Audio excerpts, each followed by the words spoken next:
Hello and welcome to the Tips with Tony podcast. I'm Tony Marinucci, your registered dietitian, helping you get healthy one bite at a time. I am really grateful for our very next guest. I have Becky Cheresnick. I hope I pronounced that correctly, but she will correct me if I'm wrong. She is a mental health and marriage and family therapist, and she is here to talk all about the grieving process. I know many of you are struggling right now. In COVID, we all are, and she's going to help explain to you kind of why that is. Maybe even if you did not just recently lose a loved one, but you're still feeling down, hopefully I think Becky will help you understand that. And if you did unfortunately lose someone in this process, then I definitely know for a fact you're going to get a lot out of this podcast. So without further ado, Becky, welcome to the Tips with Tony podcast. Thank you. It's nice to be here. Thank you for having me. You're welcome. I'm very excited to have you here. If you don't mind, before we kind of get into the nit and grit of what we're talking about today, please just introduce yourself by sharing who you are, what you do, and most importantly, why you do what you do. Okay. As you know, my name is Becky Cheresnick. I am a licensed mental health counselor and a licensed marriage and family therapist in Coral Springs, Florida. I have a private practice that I've been in for 26 years. I am also a clinical response team member for the Coral Springs Parkland Fire Department.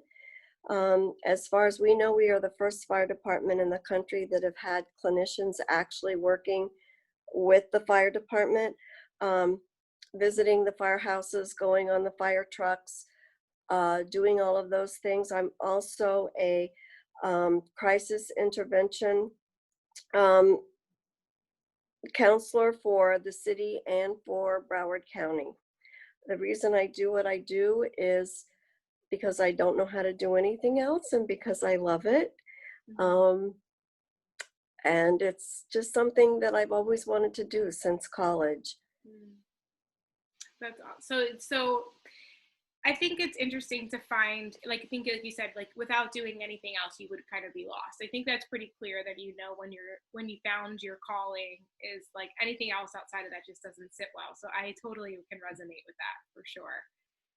So we were talking before we started recording, just like what grieving actually is and the signs of it. So maybe you could just explain to the listeners what is grief? How do we know that we're grieving? Okay, here is the definition of grief.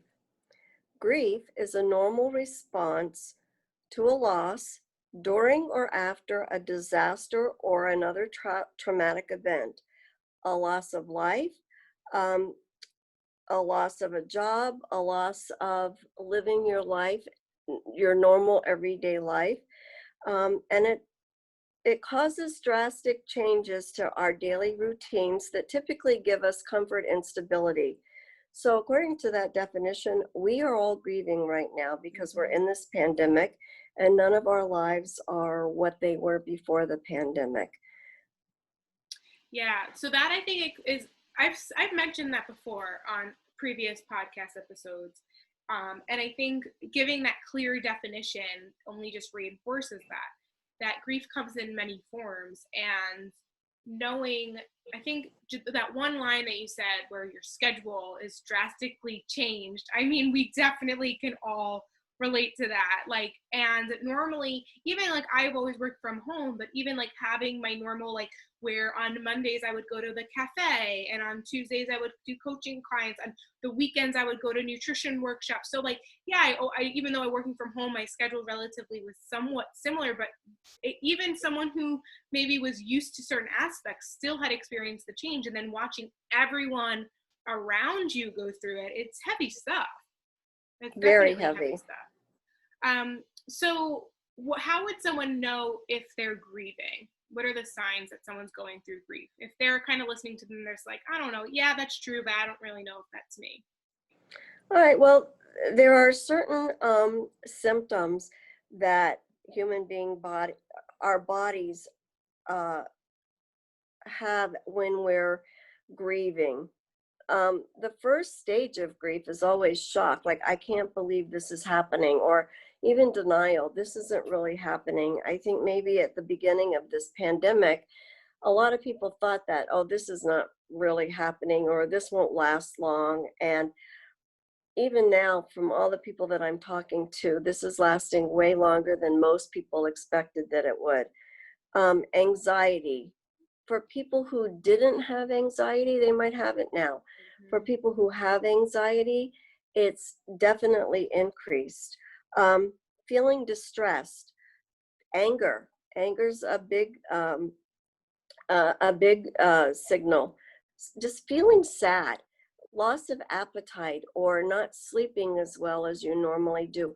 Any kind of changes in your day-to-day living, uh, the way that you feel day to day. These symptoms can be a detector of a lot of different things, but especially if you've lost a loved one, you've lost a job, there's always an event that happens, and then these symptoms happen if it's grieving the loss of something. And that is what grieving is. It is grieving the loss of something. We can grieve the loss of a marriage if we get divorced, or the you break up with somebody, or you have a friend that you're no longer friends with. Those are all instances where grief is going to come into play in some form. So I think that's interesting, because I think what you're saying is that it's not just grieving the loss of a loved one that someone passes away.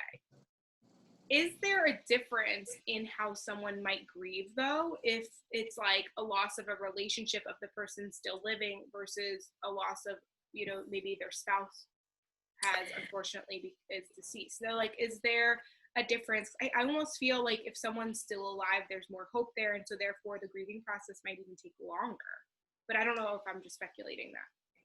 Well, the stages of grief are the same. The stages of grief, like I said, the first one's denial, like this didn't really happen. Like you go to call up the person who died, and then you remember, oh, they're not here anymore, I can't call them. That's a really big one. Or if you hear their voice on a voice message machine or something. Anger's a very big part of the stages of grief. We get angry at God. We get angry at the world. We even get angry with the person who died. And then we feel guilty because we got angry with the person who died. That is all normal. And you asked if everybody grieves the same. No, everybody grieves different. And there's no right way or wrong way to grieve. The only wrong thing is to not do it, to not let yourself feel those feelings. The next stage is bargaining. God, I'll be a better person if you let this person live. And sometimes the bargaining even starts before, like if you have, unfortunately, a family member with an illness, and I'll be a better person, I'll do this, I'll do that, just please let this person live, kind of thing. Depression is big in grieving. And one of the things with all of these stages is they're not just stagnant. You don't go from one to another. You can go in and out of them some of them even at the same time. But the last stage is what we call acceptance. And acceptance doesn't mean that it's okay with you that your loved one died or that these things happened to you. It doesn't mean that it doesn't matter to you that this happened. All acceptance means is that you have finally come to terms that there isn't anything that you can do to change the situation, because we human beings like to be in control. Oh, really? And what? We like to be in control. We do. Never heard and of that's that. One of the problems now. And that's part of the thing with the anger part, is that right now we have no control over anything. We have no control over where we can go, what we can do. Pretty much nothing is controllable. And it's lasting such a long time. And then we're just talking about COVID. And then in the middle of COVID, we have people that have lost lots of jobs, that have had reduction in support services that they might have been using. That's a really big one. Um, Losses in our lifestyle. There are just so many losses inside this great big one. And for all of you out there that are listening that have had, that are mourning the death of a loved one through all of this COVID stuff and whatever, I send you my deepest condolences, and I'm so sorry for your loss. Thank you for that, Becky. I think people really needed to hear that they are struggling. And I think the hardest part, especially if you've lost someone during COVID right now, is not being able to give that person a proper ceremony or burial. If you have to travel for normally, unfortunately, I don't want to talk about it, but my family, we just lost someone to COVID. I'm so sorry. Thank you. It was not, you wouldn't think, because, she was not even 60 yet, and she was a nurse herself, so she's taking care of so many people. And she lives in a different state than most of our family. So for us for her to happen so quickly, and then to travel there with the guilt of then potentially contracting the virus. Do you travel? Do we take a car? Do we fly? There was a lot to kind of go through, but then more importantly, not being able to be there or even hug, his grieving, her grieving brother or grieving sister-in-law or grieving niece, like the people to us that we're super close with, so you can't even be there for those who are also grieving, and you can't be there to fully grieve. I feel like one thing I used to always really thought I respected a lot about, I know every culture grieves differently, but they do grieve. They have, especially the Jewish community, they sit for 7 days. Like that, I think is really powerful, because they really are creating the space more than just like that one day. All that to say, that is a process for you to pay respects, to reflect, to share stories. And I just don't feel like there's room for that right now during COVID, right? It's just different. Well, there isn't, and we can't do that. We can't have funerals. You can't even hug people. You can't hug people. I'm back working in my office now, and I have people that have lost whatever, and I hug, and I can't even get within 6 feet of them, much less hug them. And all of these rituals that different cultures and different religions have when a loved one dies, they're very important because they provide closure, some kind of closure. And we all need that. And we need the support of loved ones around us at, typically those kinds of things usually happen at the beginning of mourning. Like that 7-day, what a wonderful way to help the survivors of somebody who's lost, just to be able to go and sit and share wonderful memories of that person. And we can't do that. We even have Zoom funerals now. I was at a funeral on Friday. You can only have like 10 people, and it's streamed and Zoomed everywhere. That is so bizarre. Yeah. It is so bizarre. And when we can't do our normal ways of handling, the things that we need to handle, human beings need predictability and stability more than we need anything else. And we know the steps, before COVID, we knew when we got up in the morning, we were going to do this and this and this and this. You could plan your days. The kids were going to go to school, those kinds of things. And if unfortunately somebody had an illness or died, then this is what you do for that. We can't do that anymore. And if they're dying from this terrible disease, that even makes it worse. I think not, I mean, I'm not saying it makes it worse that dying is obviously bad, but the point I want to make about dying from COVID is there also tends to be a stigma with dying from COVID. Like, oh, your family member had COVID, we can't be around you. And oh my gosh, where did they get it? Now you're going to give it to me. It's like, it's almost like you have leprosy from back in the old days. Yeah. Or and like all what, of, sorry, go ahead. Go. that's all of this stuff that happens at the same time. It delays our human beingness, and our ability to be able to adapt or heal or recover from something. Usually their mourning usually takes a year or two before a person can get on with their life. It doesn't mean that they're not still missing that person, but part of acceptance at the last stage of grief is that we take a little piece of that person's personality and adapt it into our personality, and then we carry that person around with us like for the rest of our lives, and that's what helps us.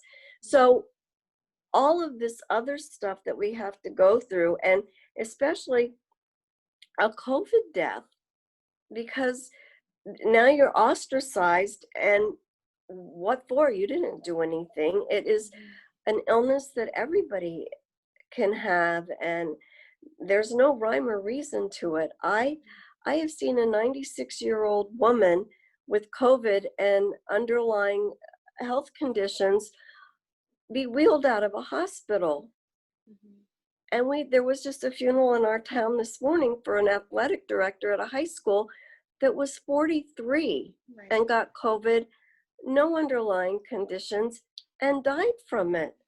So there's not even any rhyme or reason to who's dying and who's not dying. It's just such madness. Yeah, it is. And I think that was a really good point. There's like a judgment that if someone does die, that must mean that they didn't take care of themselves, or that and there's like a judgment there rather than like a genuine, like, nobody does this to themselves. This is a virus that you just get, and it's very weird. It's very weird what's been going on. You also, you made a good point before, and now I kind of lost my train of thought a little bit, but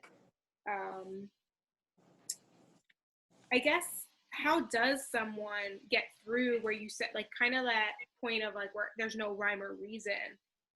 I feel like you would just stay stuck in that denial phase. Like, how does someone now, so we talked about all the phases, how would someone actually pull themselves out to get to where I think, is the goal, would you say, acceptance?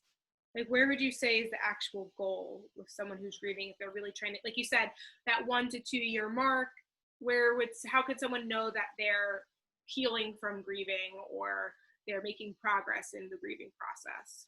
Well, when their anger's less, when their anxiety lessens, when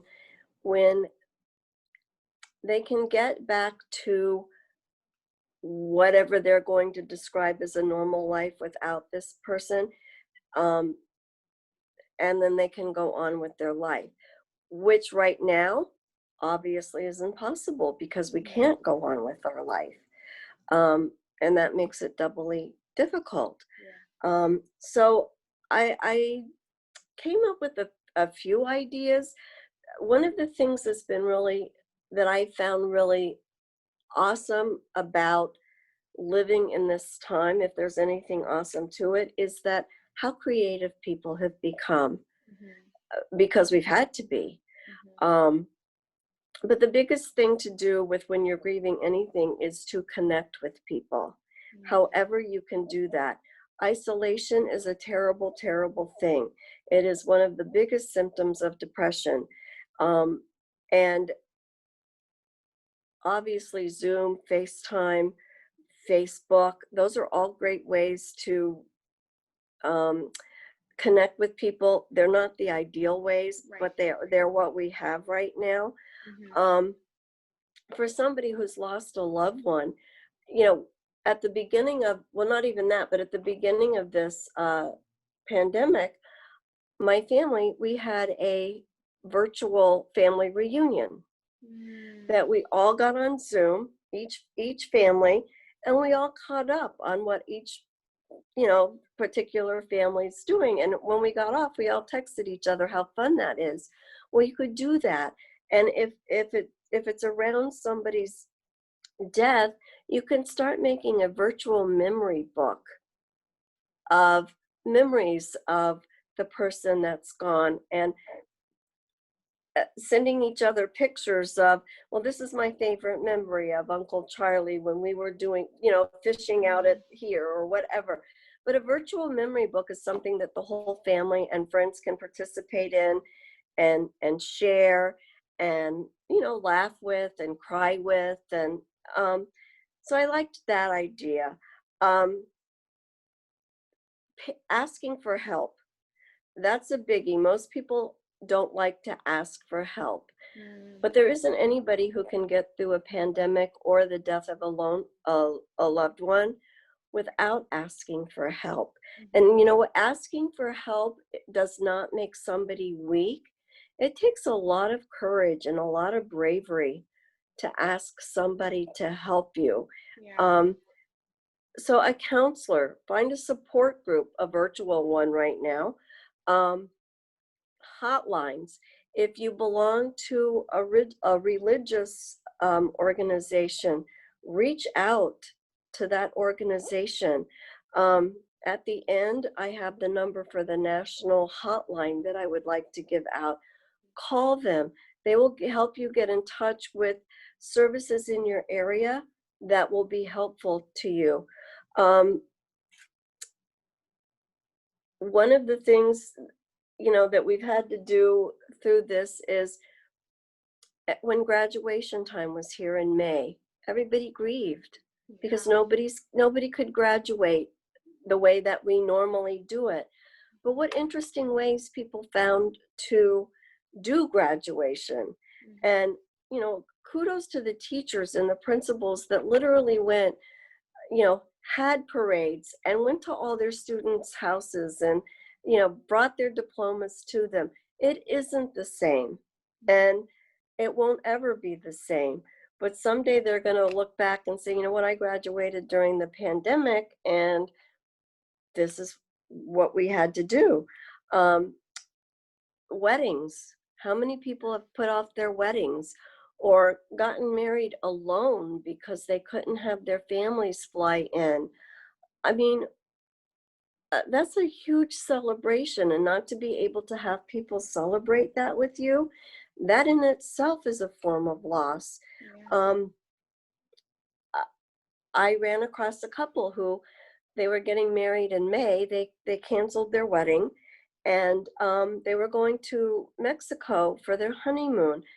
They ended up getting married, like last month, and they ended up spending their honeymoon in Arizona and Florida. So they're still doing things.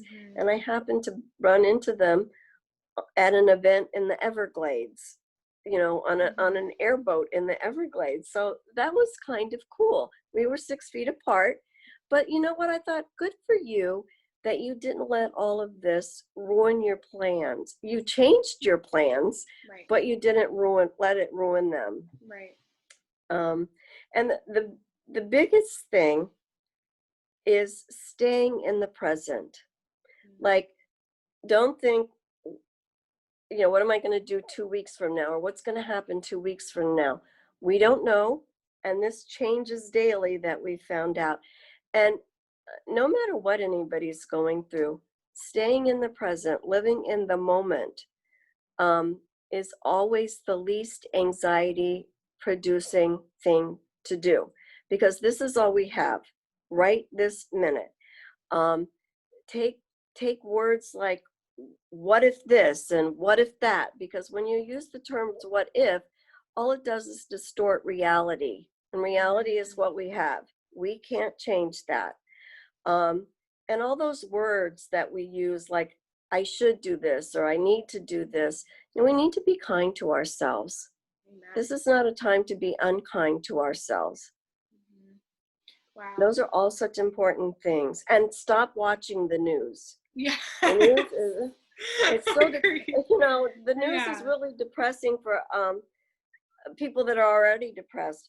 But the thing that I really think that would help, that helps the most, that I've seen in my practice that helps people the most, that before you go to bed at night, write down 3 things that you're grateful for from that day, because that changes your whole paradigm of thinking. And what ends up happening is that your unconscious mind starts looking for things to be grateful for because it knows that you're going to write them down that night. So it also changes your way of thinking. For example, I told a client this once. She taught 2nd grade, and she started doing it, and she found it so helpful that she had her 2nd grade class do it, and she had little post-it notes on her desk. So if the kids found something that they were grateful for that day, they would write it down, and then that she had a blackboard that they could stick it on.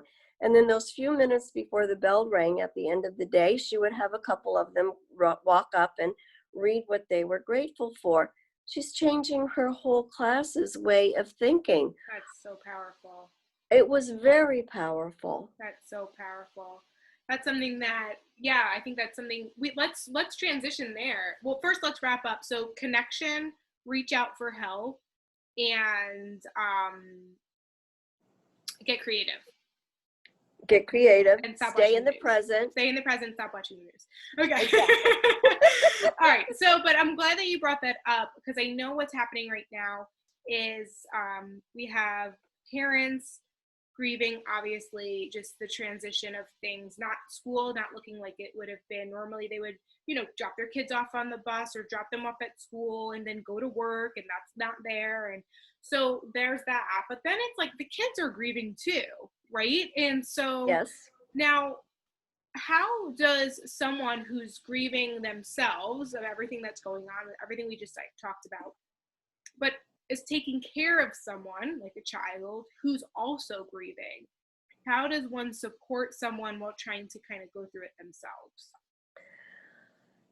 If you're a parent and you have children that you're trying to help and you need to grieve for yourself, this is just what I've come up with, that you set a time every day that you are going to really grieve. I mean, like if it's after the kids go to bed or before they wake up, you kick and scream and cry and pound your pillow, do whatever it is that you need to be doing grieving. And you give yourself however much time you need to do that. And when you're done with that and your kids wake up, you model the kind of behavior that your children need to see. You talk about the person who died. You can cry with your children, because children need to know that when you lose somebody and you're sad, it's okay to cry. Please don't tell them like, well, buck up or whatever. They need to cry also. But then you need to make the day as stable and normal as possible right now, because children thrive on predictability and stability. They need just that like more adults. Than they yeah. And they need that more than anything else. Then when your kids go to bed, you take time out for yourself. Self-care is very important, whatever that looks like to you. And I'm going to put with the caveat that it's not harmful. Like, we've seen a rise in alcoholism during this pandemic, and depression and all kinds of things. So whatever your hobbies are that you like, you do those. Gardening is very comforting. Painting, music, all of those things that bring joy to our senses. That's what we can use for self-care. Exercising, keeping our body healthy, eating right. Everybody joked about gaining 15 pounds during a pandemic. And yes, when we were sitting home for 2 months alone, I get that. But when we don't have to do that so much anymore. And we know that what we put in our body affects our brain, and what we put in our brain affects our body. So there's a lot of different things that we can do for self-care. And if you don't have a hobby, now's a great time to Google some and see if that you, because everybody needs a hobby. Everybody needs something that they enjoy doing. Totally. Absolutely. Wow. This has been so helpful. I'm trying to make sure that we got through everything. Is there anything we didn't talk about that you think would be helpful for our listeners to talk about? I know you wanted to give the phone number out, and we'll get to that part, but any other conversations, points, tips? Well, I know that school's starting or has started for a lot of parents, and this is leading to a lot of anxiety because of virtual school. Yeah. And it's kind of an oxymoron that our kids are going to be on the computer like 6 hours a day, but it's not good for children to do too much video every day. So one of the things, you want your kid to be in their own space on the computer. Typically they need headphones and a microphone. Teachers are asking for that. I would caution parents about sitting with their kid while they're going to school. That is not a good thing to do. The message that your children are going to get is that you don't think they're capable of doing this. And even kindergartners, you can check on them, but don't sit with them the whole time. And typically with kindergartners, teachers are like giving an activity or teaching something and then giving them an activity off the computer. And when school is over, get them outside, get them away from the computer, have them doing some kind of physical activity, or hobbies, or, I don't know if any sports or if anything's open, but get them out of the house, get them into the fresh air and the sunshine. It will help with their focus. It will help with their attention span for school. And, be in touch with the teacher if you have questions or whatever. That's what they want you to do. And from the schools around here that already started last week, things, after getting over the techno glitches, things are going smoother than anybody thought they would. So just be patient. Yeah, those are really helpful tips for sure. I'm sure we could go on for that. So there could be so much more that we could talk about there. So if someone wanted to get in touch with you, maybe work with you, I know now you're doing virtual counseling as well as in person, or are you doing any in person? Yes, I am. Yeah, I know with therapy, it's usually more effective in person, but obviously, absolutely, situationally now, we have to do it virtually. But either way, so how would someone get in contact you? I know you have an email that you want to share, and then also I want you to share that phone number that you were talking about earlier. Okay, my email is Yankee Joel, YANKEEJOEL @AOL.com. I know I am a dinosaur when it comes to that. I'll share it in the show notes. The National Helpline, that's what it's called, the National Helpline. It's 1-800-662-HELP. That's 1-800-662-4357. Thank you so much. And so if someone wanted to call that, what could they expect to get from calling that number? Help with anything.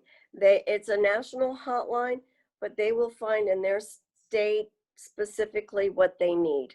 Awesome. I love that. For depression, AA meetings, anything, any kind of help. That's great. That's a really great resource. Thank you so much for sharing that. You're welcome. Becky, it's been such a pleasure having you here. I really appreciate you coming on the podcast. Guys, if you like this episode, definitely take a screenshot, share it on your story, tag me on Instagram, send Becky an email, let her know what part resonated with you the most. If you're not already subscribed to the Tips with Tony podcast, hit that subscribe button. A new episode comes out every Monday and every Wednesday. And when you're subscribed, you don't miss a beat. As always, I'm Tony Marinucci, your registered dietitian, helping you get healthy one bite at a time.